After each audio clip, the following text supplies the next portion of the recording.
दोस्तों नमस्कार, जोहार। चलिए जानते हैं झारखंड सुबह की ताज़ा खबरों को। लेकिन उससे पहले अगर आपने अभी तक इस चैनल को सब्सक्राइब नहीं किया तो सब्सक्राइब कर लें, जिससे कि आपको झारखंड सुबह की ताज़ा खबर रोजाना मिलती रहे। तो सबसे पहले एक बार झारखंड में महिलाओं को मिलेंगे हर महीने 1000 रुपये। 25 से 50 साल की उम्र की महिलाओं को फायदा मिलने वाला है। झारखंड में महिलाओं को आर्थिक रूप से मजबूत बनाने के लिए चंपई सरकार महिलाओं के बैंक खाते में हर महीने 1000 रुपये भेजेगी और अगस्त से पैसा आना शुरू हो जाएगा। चंपई सरकार 1 जुलाई से मुख्यमंत्री बहन बेटी स्वावलंबन प्रोत्साहन योजना शुरू करने की तैयारी में है। राज्य सरकार पश्चिम बंगाल की लक्ष्मी भंडार योजना की तर्ज पर झारखंड में बहन बेटी स्वावलंबन योजना की शुरुआत कर रही है और इस योजना का फायदा 25 से 50 वर्ष की आयु सीमा के बीच की महिलाओं को मिलेगा। अगली खबर, जमीन कारोबारी कमलेश के ठिकाने पर ईडी की रेड, 1 करोड़ कैश और 100 कारतूस बरामद किया गया। रांची में जमीन कारोबारी कमलेश कुमार के घर सहित कई ठिकाने पर प्रवर्तन निदेशालय की रेड हुई है और इस रेड में 1 करोड़ कैश और 100 कारतूस बरामद किए गए। ईडी ने कमलेश के कांके रोड के एस्टर ग्रीन अपार्टमेंट के साथ साथ उसके दूसरे ठिकाने पर छापा मारा है। जांच एजेंसी के हाथ इस रेड में कई अहम सुराग मिले हैं। जांच एजेंसी अपने साथ कई अहम दस्तावेज जब्त करके लेकर गई है। ईडी ने हेमंत सोरेन से जुड़े जमीन घोटाले मामले में यह छापेमारी की है और कमलेश को ईडी ने पूछताछ के लिए समन भी भेजा था। अगली खबर, राज्य के पश्चिमी सिंहभूम में सांसद जोबा मांझी का किया गया भव्य स्वागत। समस्याओं का निपटारा करने का दिया भरोसा। बता दें कि अधिवक्ताओं के द्वारा बाढ़ की समस्याओं से अवगत करवाने को लेकर श्रीमती मांझी ने आश्वस्त किया कि दिल्ली से लौटने के पश्चात मेरे नेतृत्व में राज्य के माननीय मुख्यमंत्री चंपई सोरेन के साथ बार एसोसिएशन का एक प्रतिनिधिमंडल भेंट वार्ता कर उन्हें समस्याओं की जानकारी दी जाएगी और हम सभी मिलकर बार भवन निर्माण और अन्य सभी समस्याओं के लिए समाधान का रास्ता ढूंढेंगे। और ये भी कहा कि यह अधिवक्ताओं की समस्या नहीं, आम नागरिकों की समस्या है, इसका समाधान नितांत आवश्यक है। अगली खबर, राज्य के गिरिडीह पहुंची अन्नपूर्णा देवी का भव्य स्वागत। अन्नपूर्णा देवी ने कहा कि सरकार की योजनाओं से यहां के लोगों को दिलवाया जाएगा विशेष लाभ। गिरिडीह भाजपा पार्टी कार्यालय में कोडरमा सांसद सह केंद्रीय महिला बाल विकास मंत्री अन्नपूर्णा देवी का अभिनंदन सह स्वागत समारोह का आयोजन किया गया और मौके पर मंत्री अन्नपूर्णा देवी ने कहा कि केंद्र में अपना योगदान देने के बाद पहली बार गिरिडीह आई है। अन्नपूर्णा देवी ने कहा कि यहाँ के लोगों को कैसे रोजगार से जोड़ा जा सके, इसके लिए पूरा प्रयास किया जाएगा और ये भी कहा कि आने वाले समय में विभाग के द्वारा और भारत सरकार के द्वारा विभाग की जो योजना है उसका लाभ यहाँ के लोगों को मिलेगा। इस दौरान अन्नपूर्णा देवी ने विरोधी पार्टी पर जमकर हमला किया और बंगाल में हिंसा एवं झारखंड में बढ़ती आपराधिक घटनाओं पर उन्होंने कहा कि जिस तरह से हिंसा बढ़ी है उसका जवाब राज्य की जनता आने वाले चुनाव में देने वाली है। साथ ही अगली खबर की बात करें तो जमशेदपुर में घाटशिला के पार्षद अपहरण और रंगदारी केस से बरी। जमशेदपुर के घाटशिला के पार्षद सह भाजपा नेता करण सिंह पर कदमा में शशांक कश्यप की अपहरण एवं रंगदारी का मामला दर्ज करवाया गया था। इधर इस मामले में से एडीजे 8 के पट्टीदार की कोर्ट ने उन्हें साक्ष्य के अभाव में बरी कर दिया। इस मामले में बचाव पक्ष की ओर से अधिवक्ता राजहंस तिवारी ने अदालत में पक्ष रखा था। अधिवक्ता राजहंस तिवारी ने बताया कि भाजपा नेता करण सिंह के खिलाफ कोर्ट में पुलिस या फिर अन्य गवाह साक्ष्य पेश नहीं कर पाई। दूसरी ओर स्टीफन दास एवं राजा चौधरी भी इस मामले में बरी हो गए। साथ ही अगली खबर की बात करें तो सीता सोरेन की हार पर भाजपा में संग्राम। देवघर एमएलए से मारपीट। अमित शाह एवं जेपी नड्डा को भी करना पड़ा हस्तक्षेप। भारतीय जनता पार्टी में लोकसभा चुनाव के परिणाम आने के बाद से बयानबाजी और एक दूसरे पर आरोप प्रत्यारोप प्रारंभ हो गए हैं। हार की समीक्षा करने के लिए बैठक में देवघर के विधायक नारायण दास से मारपीट की घटना घटी है और आरोप है कि गोड्डा सांसद निशिकांत दुबे के कुछ समर्थकों ने नारायण दास पर चुनाव में विरोध करने की बात कहकर हंगामा किया। और बता दें कि प्रदेश भाजपा के सभी नेताओं की दिल्ली से वापसी हो रही है।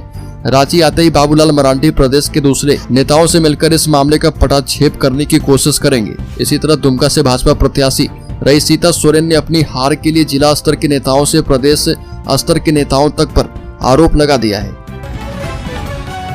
अगली खबर, धनबाद में इंजीनियरिंग के छात्र की गोली मारकर हत्या। झारखंड के धनबाद जिले में अज्ञात बदमाशों ने 25 वर्षीय युवक की गोली मारकर हत्या कर दी और इंजीनियरिंग की पढ़ाई कर रहा था। पुलिस ने हत्या की पुष्टि कर दी है और ये घटना विधि कॉलेज तेलीपारा के पास की है। बताया जाता है कि स्थानीय लोगों ने सुबह करीब 5:30 बजे युवक को खून से लथपथ हालत में देखा और इसके बाद उसे शहीद Nirmal Mahato medical college and hospital लेकर जाया गया। धनबाद SLMCH अस्पताल के आपातकालीन वार्ड के प्रभारी डॉक्टर दिनेश कुमार गांडोरिया ने बताया कि भर्ती करते समय मृत युवक की सांसें चल रही थी, लेकिन इलाज के दौरान उसकी मौत हो गई और मृतक की शिनाख्त अमरदीप भगत के रूप में की गई है। फिलहाल पुलिस इस पूरे मामले की हर एंगल से जांच कर रही है। अगली खबर, पिता ने नहीं दिया प्रॉपर्टी में हिस्सा तो बेटे ने किया ऐसा काम, देखकर लोगों के उड़े होश। झारखंड के गोड्डा से एक अनोखी घटना सामने आई, जहां पर एक बेटे ने पिता से संपत्ति में हिस्सा पाने के लिए अनोखा तरीका निकाला। पहले तो उसने स्वयं पिता से कहा कि मुझे भी प्रॉपर्टी में उतना हिस्सा चाहिए जितना बड़े भाई को मिल रहा। पिता नहीं माने तो बेटे ने कानून का दरवाजा खटखटाया और पंचायत भी हुई, किंतु कहीं भी बात नहीं बनी और बेटे ने कुछ ऐसा कर दिया जिससे पूरे क्षेत्र में इस मामले की चर्चा होने लगी है। बेटा बैंड बाजा लेकर पूरे मोहल्ले में घूमने लगा। पिता के घर के सामने तो घंटों तक उसने बैंड बाजा बजवाया। यह देखकर लोग भी दंग रह गए। मामला महागामा क्षेत्र का है और यहाँ रहने वाले ओम प्रकाश शुक्ला ने बताया कि महुआरा में उनकी पुश्तैनी जमीन थी, जिसको लेकर रेलवे निर्माण कार्य के लिए सरकार ने करोड़ों रुपए में खरीदा। पहले तो पिता ने बोला था कि दोनों बेटों को बराबर हिस्सा देंगे, लेकिन बाद में वो इस बात से मुकर गए। अगली खबर, राज्य के गुमला जिले में चिटफंड कंपनी ने लोन का झांसा देकर सैकड़ों ग्रामीण के साथ ठगी की। लाखों रुपए लेकर संपत्ति बताने की वित्तीय जागरूकता अभियान चलाने के बाद भी लोगों में जागरूकता नहीं आ पा रही है और शायद यही कारण है कि चिटफंड कंपनियां लोगों से ठगी कर अपना मतलब साधने में सफल हो रही है। झारखंड के गुमला शहर के सरना टोले स्थित एक मकान में पिछले कई माह से संचालित chit fund company MS micro finance limited के द्वारा ग्रामीण क्षेत्र के 200 से अधिक ग्रामीणों से लोन देने के नाम पर लाखों रुपए की ठगी की गई है। चिटफंड कंपनी ने प्रत्येक व्यक्ति से 350 रुपए लेकर 65,000 रुपए का लोन देने का वादा किया था और 2-3 दिनों से जब ठगी करने वाले मोबाइल नहीं उठाने लगे तो लोगों को शक हुआ। ठगी के शिकार हुए ग्रामीण एक दूसरे से बात कर सरना टोले स्थित उस मकान में पहुंचे जहां चिटफंड कंपनी का ऑफिस चलता था, लेकिन तब तक वो ऑफिस वाला भाग गया। अगली खबर, आशा लकड़ा ने लोहरदगा में अनुसूचित जनजाति से संबंधित मामले और योजनाओं की समीक्षा की। राष्ट्रीय अनुसूचित जनजाति आयोग की सदस्य डॉक्टर आशा लकड़ा की अध्यक्षता में अनुसूचित जनजाति से संबंधित मामले एवं अन्य विभागों की प्रगति से संबंधित बैठक समाहरणालय में की गई और बैठक में सर्वप्रथम मनरेगा योजनाओं की समीक्षा की गई, जिसमें योजनाओं में अनुसूचित जनजाति की भागीदारी से संबंधित चर्चा की गई है। वीर शहीद पोटो हो खेल विकास योजना में खेल मैदान को सुदूरवर्ती गाँव में भी चिन्हित कर स्वीकृत किए जाने का निर्देश दिया गया। बिरसा सिंचाई कूप संवर्धन योजना में योजनाओं की प्रगति की समीक्षा की गई और निर्देश दिए गए। अबू आवास योजना की समीक्षा में लाभुकों के आवास के साथ एक शौचालय की योजना भी जोड़े जाने का निर्देश दिया गया है। अगली खबर, झारखंड के पाकुड़ जिले में गोपीनाथपुर गांव में 500 से अधिक मुस्लिम समुदाय की भीड़ के द्वारा किए गए हमले के बाद वहां पर भाजपा का प्रतिनिधिमंडल पहुंचा। प्रभावितों से मिलने के बाद अमर बौरी ने कहा कि पश्चिम बंगाल की सीमा पर बसे झारखंड के गांव गोपीनाथपुर में जिस तरह की घटना घटी, इसे देखकर नहीं लगता कि यह 2 राज्य की सीमा है। ऐसा लग रहा कि जैसे हम बांग्लादेश या किसी अंतर्राष्ट्रीय सीमा पर हैं। अमर बौरी ने कहा कि गोवंश झारखंड में प्रतिबंधित है, इसके मांस को प्रतिबंध की सूची में रखा गया।